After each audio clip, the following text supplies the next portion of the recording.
நீங்கெல்லாம் மனுஷ ஜென்மங்க தானா இல்ல வேற எதுவுமா?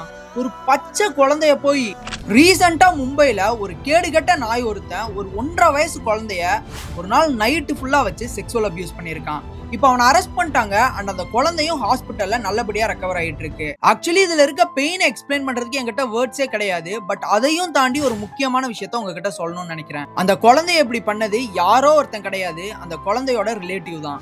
1.5 வயசு பிஞ்சு குழந்தை அது. அதனால அவங்கிட்ட இருந்து தப்பிக்க முடியல, கரெக்ட் தான்.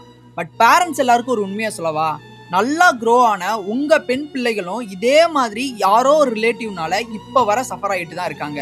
அவங்களுக்கு அதை தடுக்க தெரியல, அதுல இருந்து தப்பிக்க முடியல.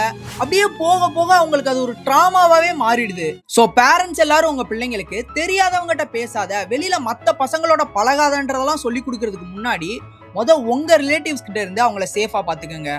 லாஸ்டா ஒண்ணு மட்டும் சொல்லிக்கிறேன். உங்க பெண் பிள்ளைங்களுக்கு எப்ப பாரு கேர்ஃபுல்லாருன்னு பயத்தை மட்டுமே சொல்லி கொடுத்து வளர்க்காம எல்லாத்தையும் எப்படி போல்டா ஃபேஸ் பண்றதுன்னு தைரியத்தையும் கத்து கொடுத்து வளங்க.